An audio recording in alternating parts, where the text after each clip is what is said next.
Just going to be testing, making sure that I am live.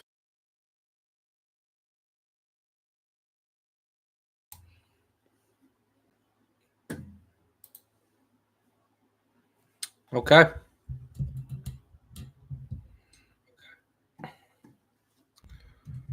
So, for those of you who, I gotta mute myself because I got my own little stream popped up here.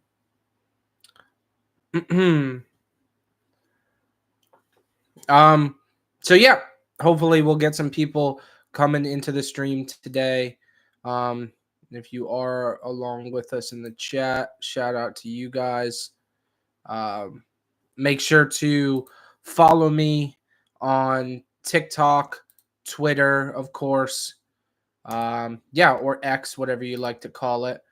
But just to kick off the stream, it seems like we're starting to get people filtering in here. I don't think that there is any way I could kick the stream off without obviously saying rest in peace to Diogo Jota. Give condolences to his family. One of the worst footballing news stories I've seen in quite some time. When I was going into setting the stream up, setting the thumbnail up, everything of that nature, I purposefully was like, I do not want to put Jota in the thumbnail, in the title, or anything like that. Honestly, no disrespect to any other streamer, YouTuber, TikToker. I even posted a TikTok the day it happened. It's nothing against anyone that included it or wanted to pay their respects. I just felt days after don't want to make it what do you call it oh my gosh, what's it when you try to catch someone to click on a video, clickbait. But yeah, just the worst possible thing that I could have woken up to on that day. From a personal perspective, I woke up to my wife tapping me as I was asleep. I woke up and she broke the news to me. It was like terrible. And I didn't believe it at first. I literally was like, you have to be like, you have to have seen something on Instagram or Twitter, TikTok, or something that's just fake. So I quickly went, and I might be mistaken, but I believe at that time Liverpool had already posted something about Jota's passing, or maybe it was another Instagram account basically talking about the incident, unfortunately. I still was just completely and utterly shocked that this had happened. From a personal perspective, it jarred me. The reason being, Jota and I are the same age, both 28 years old. So number one, I'm looking at it from that perspective of, oh my gosh, this guy's, I always joke around that, 28, I'm getting up there, I'm pushing 30. But when you're 28 years old, you're so young. And for someone like him as a footballer, the peak of his career, and then to also see that obviously he had just gotten married. I mean, for also on the personal side of things, I just got married mid-May. So I'm looking at this from the perspective of, this is a guy my age, just went through the same thing that I did with getting married. And I'm like, the entire week, in the weeks after that I got married, it was riding on euphoria and imagining that, like, him and his poor wife were going through that. We're just living the best days of their lives, and to have that taken, I can't imagine it. And the prayers go out to his family. Obviously, his brother was unfortunately taken in the accident as well. I can't imagine what his mother and father must be going through. So I've seen a lot of people talk about it, people that were at the funeral, that weren't at the funeral. I, from a personal perspective, like, it, number one, the funeral happened right after he passed, so who knows what people had going on and things of that nature. Um, the biggest one that people would talk about was Cristiano Ronaldo. I completely understand his rationale for not wanting to go to the funeral. I He's a icon that's like larger than the sport, like literally, and his rationale behind it being that he did not want to go and make a spectacle out of the thing, I think is completely fair and reasonable. And for a guy that gets criticized all the time, that people say Ronaldo makes everything about himself, to then for him to like have a focus on trying to not make something about himself, and to still get criticized. And I don't really particularly like Ronaldo, but I just find it to be way, way too disrespectful. So yeah, rest in peace to Diogo Jota and his brother Andre. Terrible news. I don't want to focus the sole part of this stream um, only around that, but obviously I did have to start it off by saying rest in peace to the two of them. I do have a couple other topics that I'm going to be talking about in this stream. Um, One of the biggest ones is the report of Noni Madueke could be headed to Arsenal Football Club for a reported fee of £50 million. My outlook on this: Chelsea are robbing Arsenal Football Club. That just is what it is. And look, I that's not for me to say that I think Noni Madueke is a bad player. I think Noni Madueke is a very good player. £50 million for Noni Madueke is highway robbery. What on earth are you paying £50 million for? For Madueke to score a hat, talk shit about Wolverhampton, then score a hat trick against Wolves and not do anything for 5 games after that. That's what you're getting from Noni Madueke. He's a good player and he'll come up. He'll score goals for you, but £50 million. And now I could be completely wrong. And I'll eat my words if I am wrong. If Madueke comes good at Arsenal, and but even still, even if he does come good, I feel as though Chelsea are like, 50 million in the bank. It's good business. And not only that, I think that this is a weird time for Arsenal and Chelsea to be doing business, because they're two clubs that have historically just gone back and forth with transferring players all the time, which, in and of itself is insane.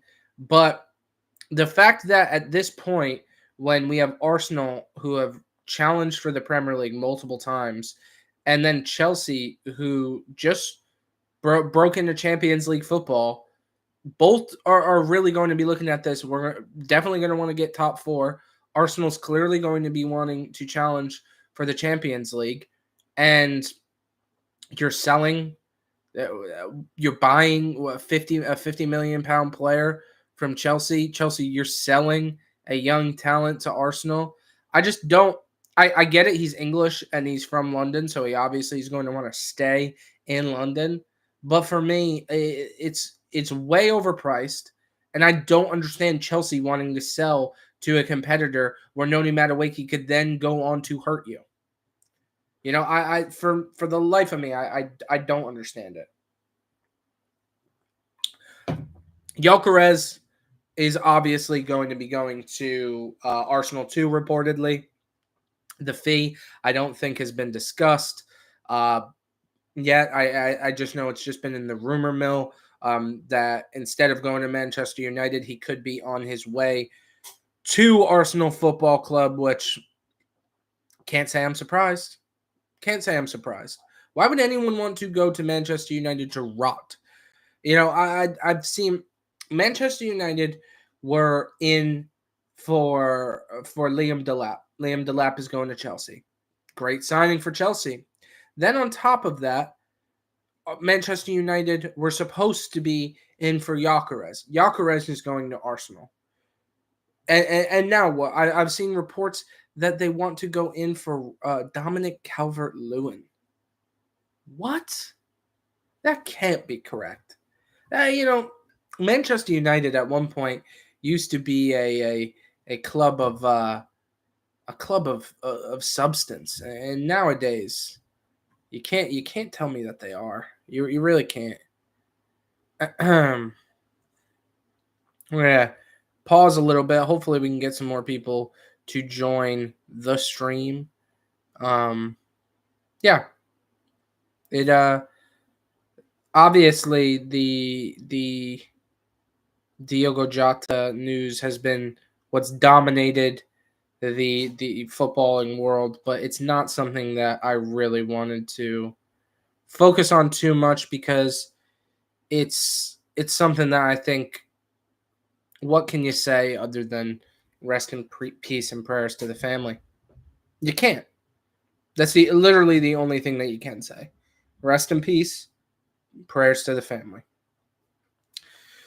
Yeah, Madueke reportedly going to Arsenal. Gyökeres reportedly going to Arsenal. And then on top of that, it's been officially announced that Zubamendi is going to be going to Arsenal as well. Something that, let's be entirely honest, we all knew that Zubamendi was going to be going to Arsenal for quite some time now. So I don't know why I've seen so many people online acting as though this was a shock of some sort that he'd be going. It's not a shock.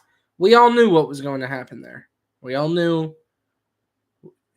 Zubamendi was going to Arsenal before the season ended. And am I a little upset that he's going to Arsenal when it was reported that there was interest from Liverpool? Of course I am, a little bit.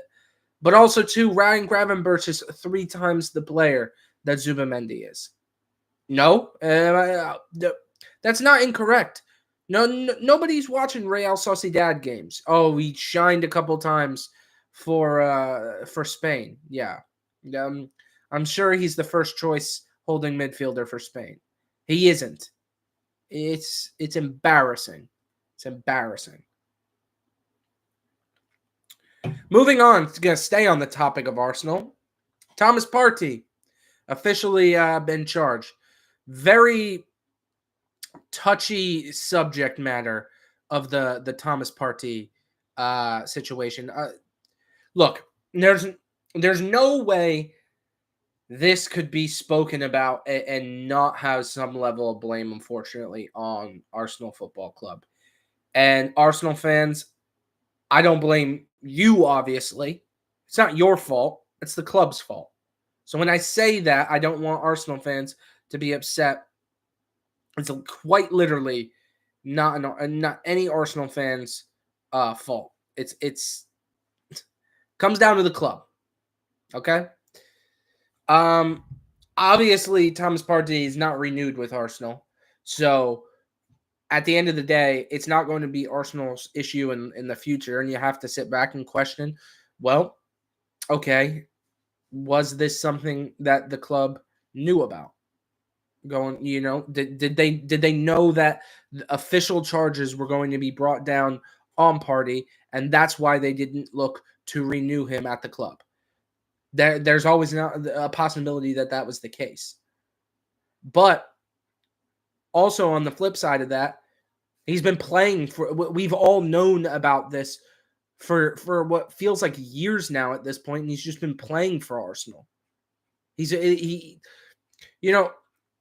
a big part of the Benjamin Mendy situation with Manchester City that was wrong was the fact that they suspended him without pay, which he retroactively was paid back, mind you. But they suspended him without pay, and he ended up being found innocent or not guilty. Not hopefully that's the truth, because I don't want there ever to be any victims. I hope Thomas Partey is innocent, because you just don't. I from a personal perspective, I'm not going to hope that there's victims in these cases. But not for nothing. Like Arsenal, or if I've known about it, Arsenal have known about it. And if Arsenal aren't renewing him, then what's going on here? Like, if Arsenal aren't renewing him, Arsenal 100% knew that this was going to be coming down the pipeline. From what I do believe that Arsenal, his contract was set to expire on the 30th of June, and by like the 4th of July, he's charged criminally. I'm sorry. I don't find that a coincidence. I think that Arsenal knew that this was coming down the pipe. I do. Now, the question comes into play as to whether or not they know. I don't believe. No, hold on. I do not believe that Arsenal knew whether or not he was guilty. The question comes into what they didn't know. Obviously, they didn't know if he was guilty or not guilty. The question comes into play onto whether or not, with Arsenal not knowing the status of how all of this was going to be playing out, was it right for Arsenal to continue playing Thomas Partey season after season? Was that right? Now, I'm not saying it's wrong. I'm not going to say it's wrong, because innocent until proven guilty. That's the way I look at things. Innocent until proven guilty.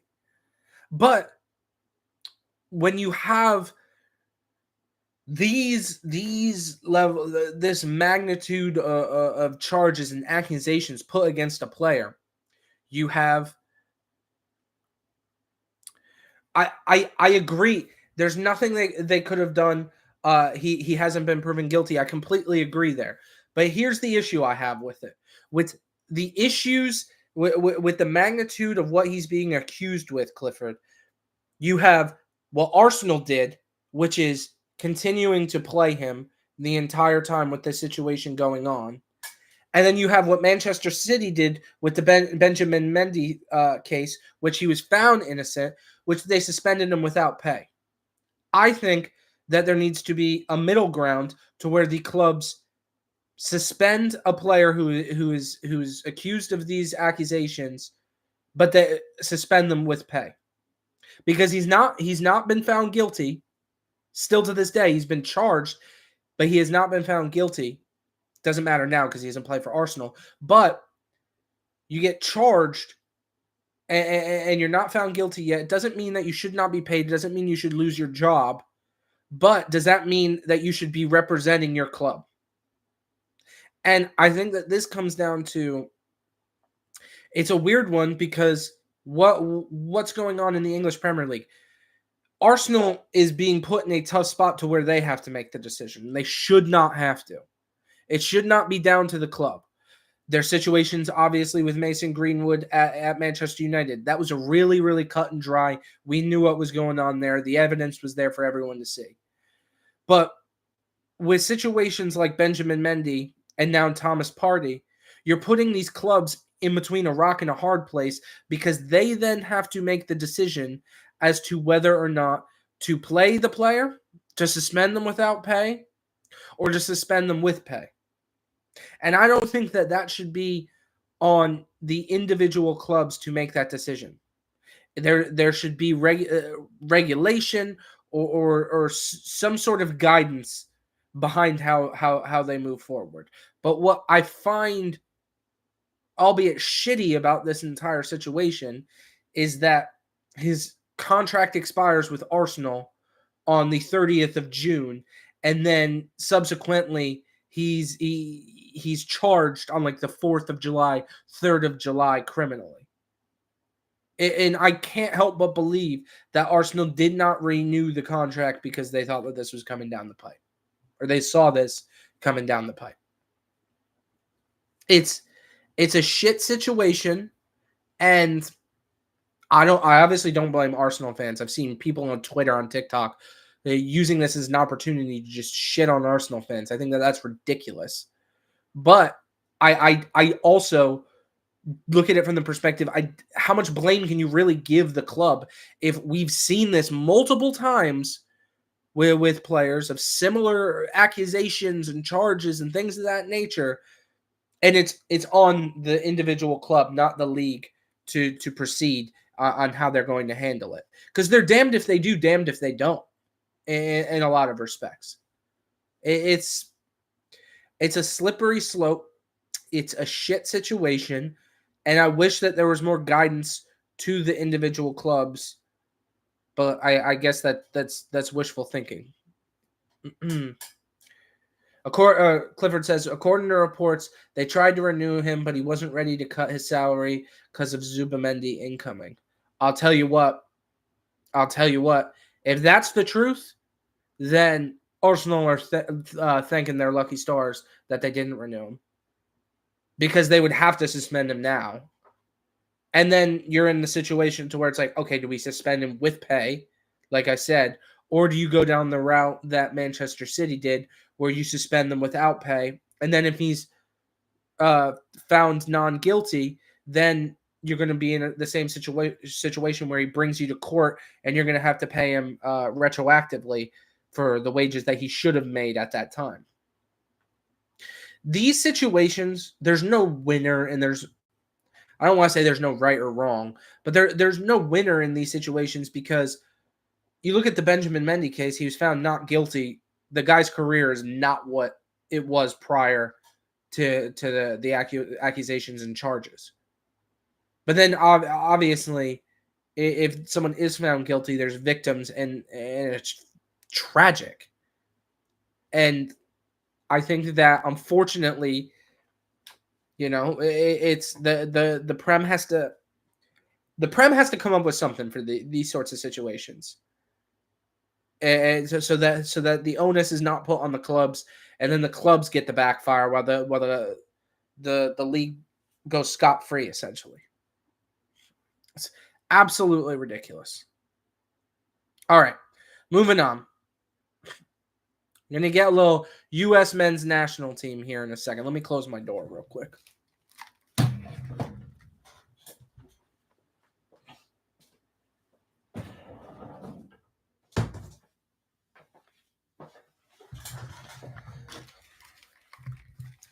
I'm sure if there are any, there's only a couple people in the chat, but I'm sure if there's anyone in the chat that's not from the U.S., I hope you stay, but you're just going to hear an angry American talk about the U.S. men's national team. So last night we played Mexico in the Gold Cup final. Going into the game, was extremely, extremely excited, and albeit I was pretty optimistic, to be honest with you. I thought that we definitely had a good chance. While we do not have a lot of our big name players in the team for the Gold Cup, that's been widely reported, and I'll get into that. I thought that there were some great standouts of the tournament. Diego Luna looked fantastic, specifically. The Berhalter kid looked good. Several really, really good players. But unfortunately, we started off hot. 1-0 within like 3 or 4 minutes. Great goal from Chris Richards. And within the first 20 minutes of the game, I thought the U.S. looked good. At no point in the game did we ever dominate possession, but I don't think anyone expected us to dominate possession. But we looked dangerous in the counter in the first 20 minutes. Then we get a goal from Raul Jimenez. He does the Diogo Jota celebration. So then I'm sat there feeling weird, because I'm like, Mexico just equalized on us. But as a Liverpool supporter, I thought that was nothing but class, and I put that on my Twitter. If you're in the chat, make sure to follow me on Twitter. Follow me on TikTok as well. But it's 1-1. Then into the second half, we give up towards the end of the first half, we should have made it 1-1. We didn't. There was a golden opportunity at the other end of the pitch. We should have made it 1-1. We don't. And as we're going into halftime, I said that's going to do us in. We should have scored there. Like, there were like 4 opportunities in one counterattack that we could have scored, and we didn't. It was bullshit. But what's next for the U.S. men's national team? Mediocrity, probably. That's probably like, I'm so sick and tired of like. And I do it. I fall for it. I'm probably going to make a U.S. men's national team video this week. But I'm so sick and tired of it that it's like we get our hopes up. And it's like, why are we – why? What's the point? Our own players are sitting out of competitions to not play for the US. Like for no reason, mind you.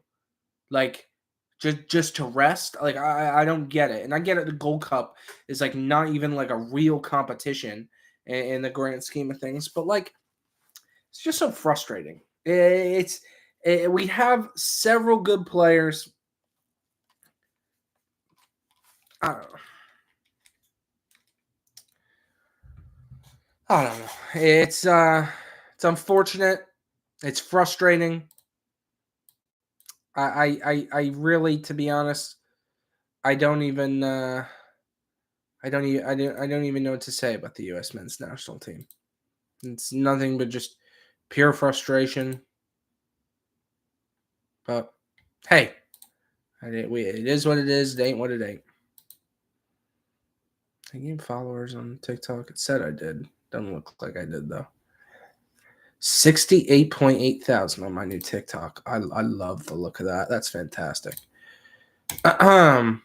Yeah. Um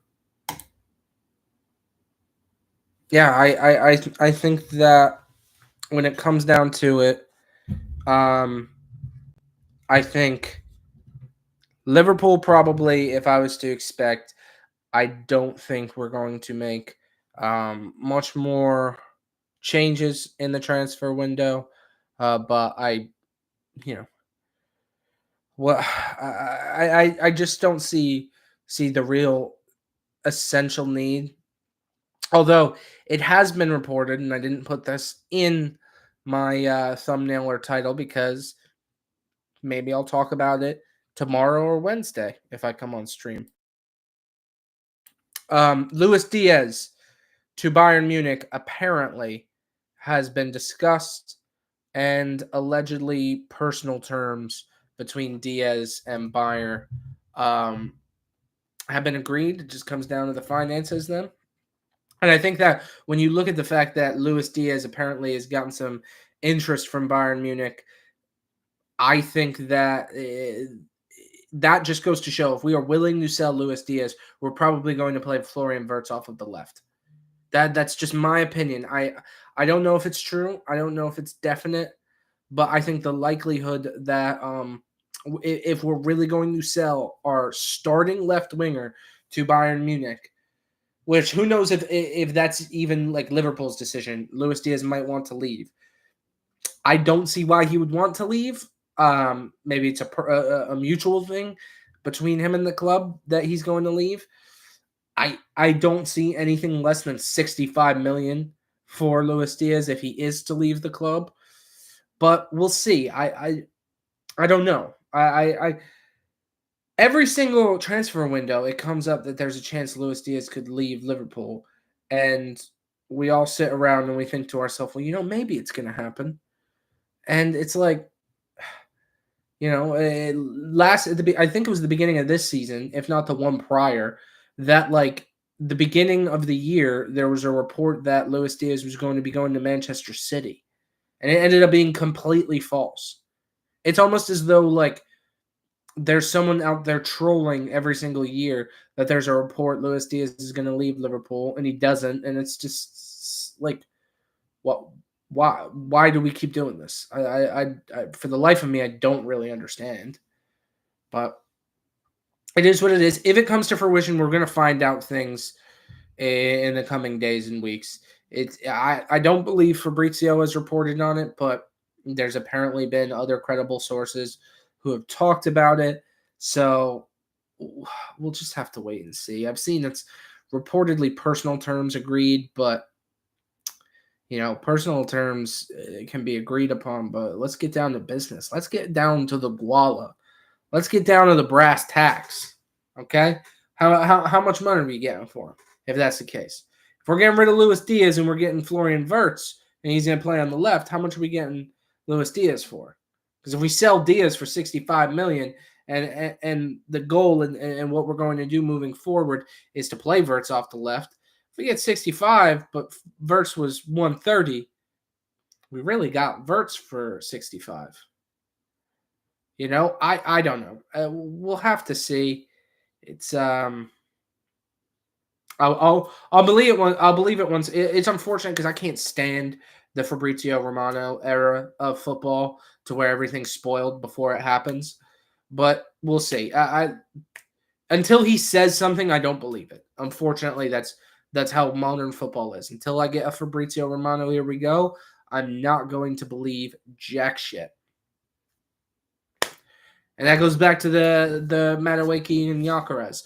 I think Gyökeres is probably going to Arsenal, which, if Gyökeres goes to Arsenal, the likelihood that Liverpool are going to potentially make a move for Isak, it's not going to happen this year. I've come to grips with the fact that we're not going to buy Isak this year. There's no way that's going to happen.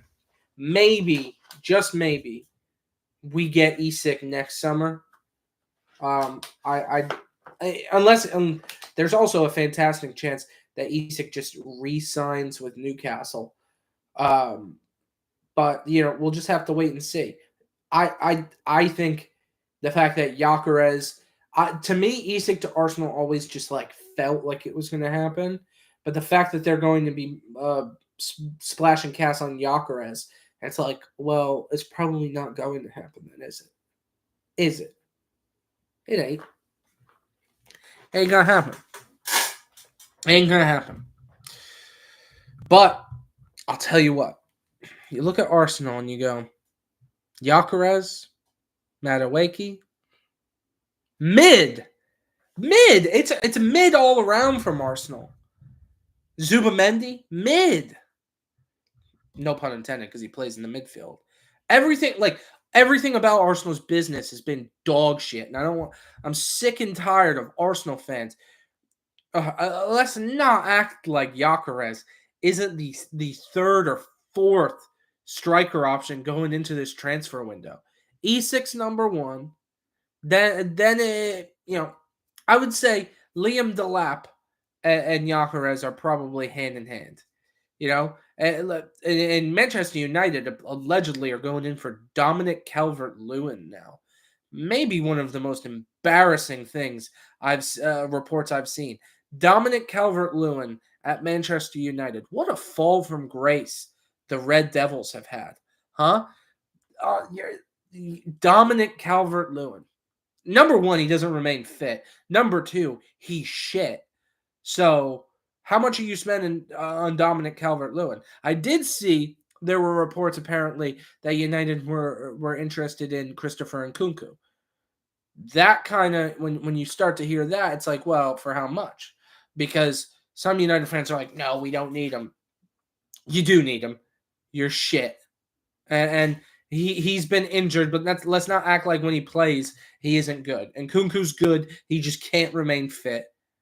Okay? If United are in for Dominic Calvert-Lewin, they should also be in for Christopher Nkunku. Okay? Like, at a certain point, I don't understand the rationale. Well, big up Limo. My man, Jordan, what's up, brother? How we doing? Damn, how'd you highlight my name? That's fucking sick. I love that. I can like click on it and stuff.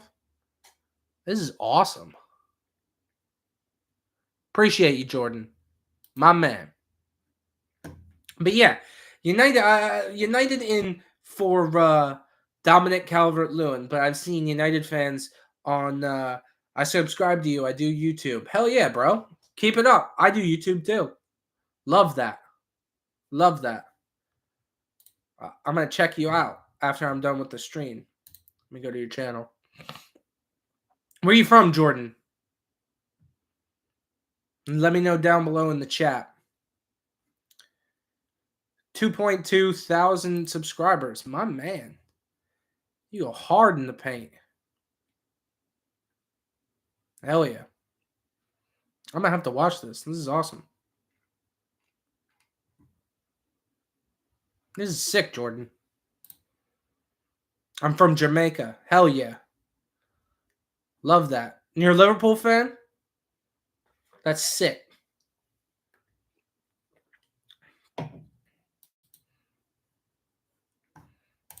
Jordan, I just tossed you a sub. 2.2 thousand subscribers. My man is on his damn grind. You got to stream tomorrow at 2:45. I'm going to have to peep that while I'm at work. Don't tell nobody, though. Hell yeah, brother. Hell yeah. Love that. Your thumbnails go hard, too, dude. It's sick. But yeah, we got what other big stories have I not talked about? I've covered Luis Diaz potentially agreeing to terms to Bayern Munich. I've talked about Arsenal being interested in Noni Madueke. That's the problem is Noni Madueke to Arsenal makes a load of sense to me, but for 50 million pounds, it makes me question if I'm like insane or if that's just normal nowadays. I don't get it. Like 50 million? Come on. Can't be 50 million. Can't be 50 million. Maybe like Noni Madueke for me 35. How many goals did Noni Madueke get last season? Noni Madueke 24, 25. I mean, he'd be making a step up in competition. Let me see here. I'm pulling it up in the background. We got Noni Madueke in the 24-25 season, 11 goals, 5 assists. Well, considering 3 of them were against Wolves in one game, that's a little, come on. A little stat padding, if you ask me. Definitely a little stat padding.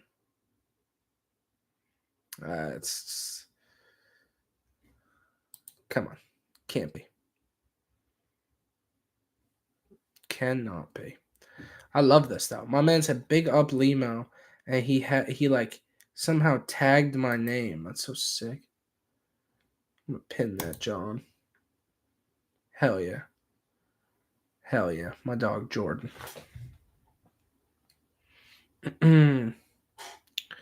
My guy, Jamaica. Love that. Sick. That's what's sick about this shit is that you can come on here, you stream a little bit. I curse like 5 times more when I'm on stream than when I do for my normal videos. When I do my normal videos, I try to like edit that out or at least like censor myself. But when I sit down here, I'm just gonna talk about the footy. I'm gonna curse, unfortunately. It's just gonna come out. I just gotta hope my mom's not watching. Because she would be pissed. But I guess I'm not dropping like F-bombs every other, it's just like, you're talking about Arsenal's business in the transfer window. It's been shit. Well, how else am I supposed to describe it? Zubamendi, 50 mil for Madueke, Gyökeres. I'm sorry. Like, you can't, and I don't care what anyone says. Like, I'm a Liverpool supporter. Anyone that's going to tell me, yeah, Gyökeres, but he's been great in Liga NOS. I've fallen for that before. There was a player that came from Benfica, was supposed to be the damn bee's knees. And for some reason, I'm still going into this season like, I think we should keep him. Give him one last go. A striker from Liga NOS who was successful in Portugal and then comes to a top Premier League club, if they start underperforming, I don't know what it is. You're going to have delusions about them, and they're going to score a couple goals in extra time, and you're going to start to think, he misses the goal 7 times, but when he finds it, it's going to be brilliant. That's how I still feel about Darwin Núñez to this day. I still feel like that about Darwin Núñez. I still want to see him play for Liverpool. He's fantastic. He's got like a little edge to him. And, there's reports that he was going to go to Napoli. I hope it's probably going to happen, and if he does, credit to him. I hope his career resurges. But, I love Darwin Núñez, and I'm sick and tired of acting as if I don't. He's fun to watch. He's entertaining. You don't know if he's going to headbutt a center back from a mid-table team in a 1-1 draw, you're going to drop points and be like, why'd you do that? But it's electric, you know? I like it. It is what it is. Not for nothing, Luis Suarez, same thing. You give me a Uruguayan forward, and I'll show you an electric time. I'll show you some fun. You know, you give me a Uruguayan forward, I can guarantee you he's probably going to assault someone.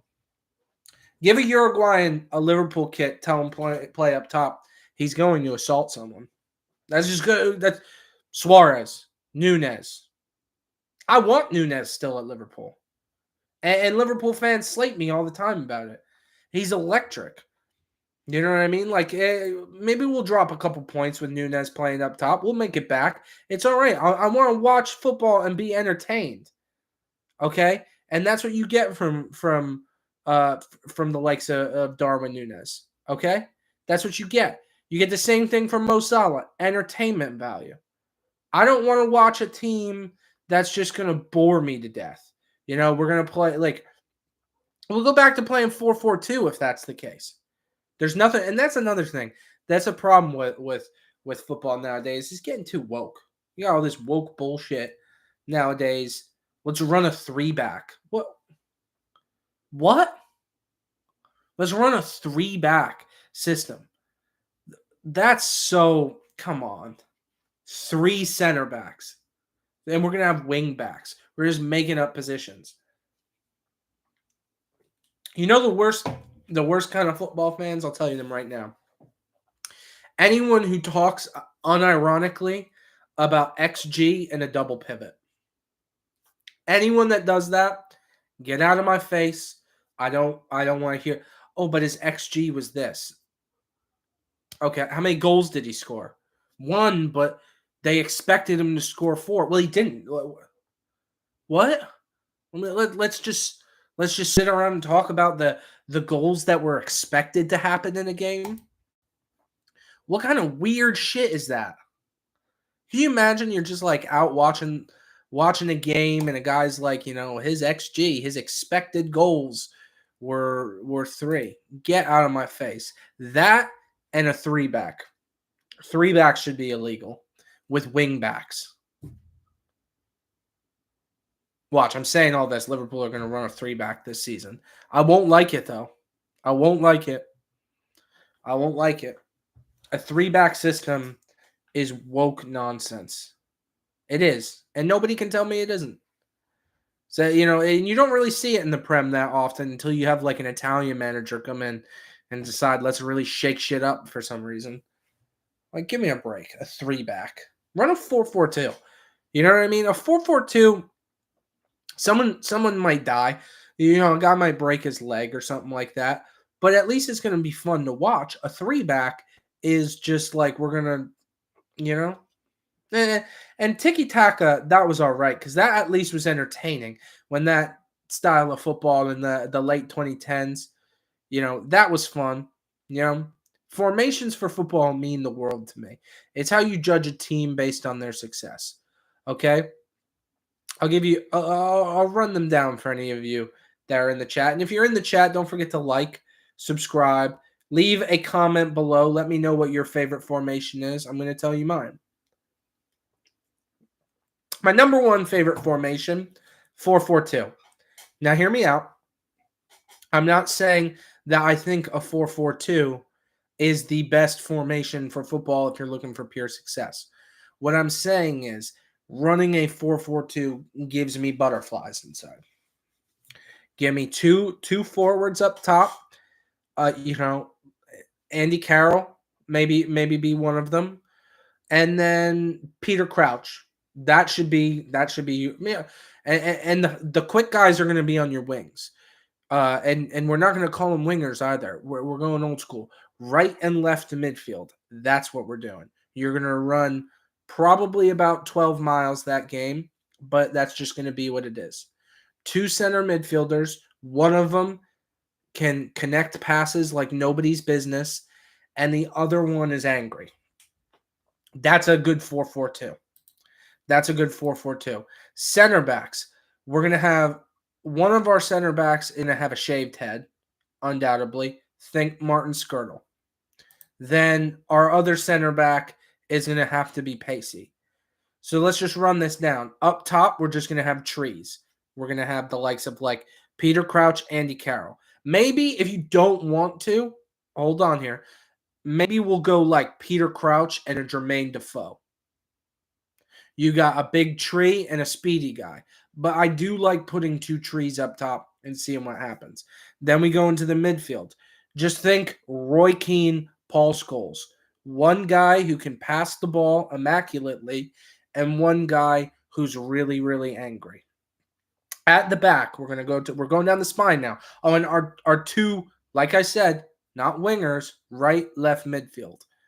Then our center backs, we're going to have one guy, shaved head, doesn't have a lot to say. The other guy's going to be fast. That's because he's going to have to track back. The guy with the shaved head, he's going to have like a 32 pace. Not going to be the fastest guy we're ever going to see in the world, but he might rip someone's leg off. Left back. Our left back, his shot for no apparent reason whatsoever is going to be the hardest thing that you're ever going to see. And our right back is just going to be just classic.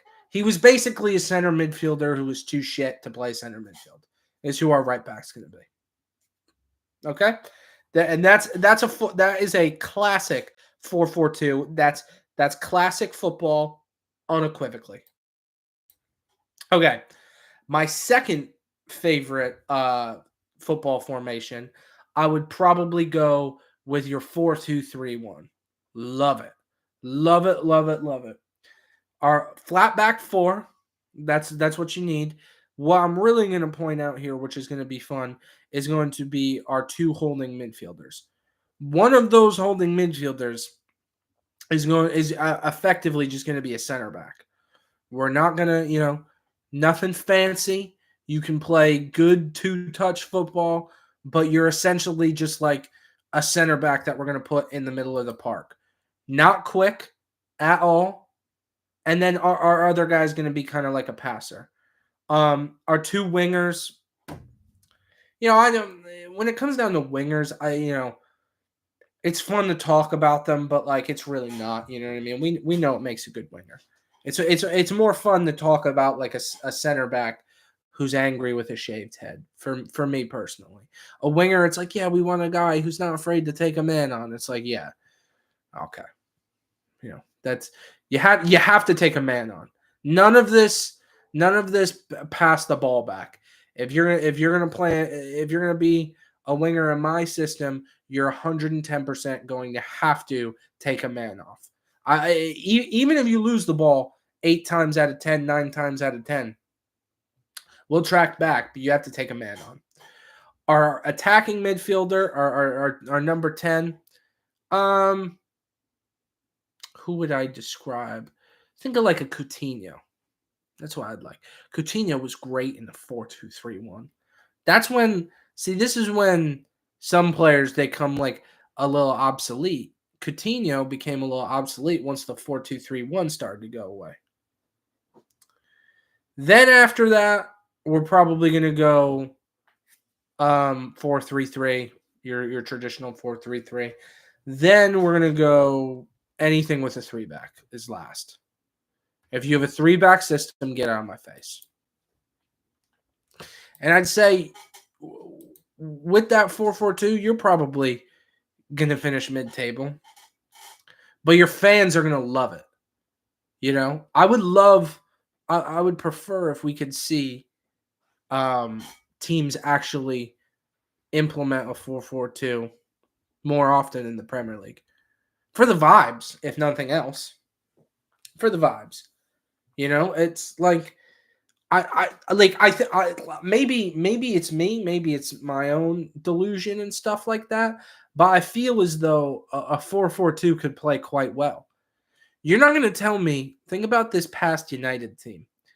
If you were to just like toss them in a 4-4-2, you're going to tell me that they're not going to be better. Like, honestly and truthfully, this Manchester United team of this past year, you toss them in a 4-4-2, you're not getting more draws. You're going to get more draws. You might not win more games, but we're going to a couple of those losses, we're going to pick up points. Yep. That's why Sean Dyche was brilliant. No fancy stuff. No fancy stuff. Let's run a 4-4-2. That's the problem nowadays. Football's just gotten, back in the day, Fabrizio, you didn't have a Fabrizio Romano. You found out these transfers just came out of nowhere, and that's the problem. These poor kids, they're growing up. This is the normal to them. The FIFA, the Fabrizio Romanos, the 3-back. They grow up on this shit, and they think that this is how the game's supposed to be played. It's not how the game is supposed to be played. It's not. I put out videos on my TikTok before, and I've had kids quote, like, legitimately quote how guys are ranked in FIFA. Newsflash, I am a near 30-year-old man, and I don't care. If you're gonna tell me, that's another thing. The XG thing, that bothers me because that's like something that like grown men have started to adapt into their repertoire, to just talking about XG. That's weird. But at least with the FIFA stuff, you can kind of tell it's a kid. Like, oh, but he's got like this pace on FIFA. It's like, okay, so I could care less. Oh, he's ranked 87 on FIFA. So couldn't care less. But I guess that's my rant for the day, a little bit here. It's been a fun stream. If there's anyone down below in the chat, you got, anything to say, let me know down below before I kick it. And if not, I'm going to bounce here, a little 52-minute stream. Probably going to start doing this more frequently. It's a blast. So, yeah. If anyone has anything to say, let me know. Otherwise, I'm going to bounce on out here. And I appreciate all of you that have stayed with me. All right.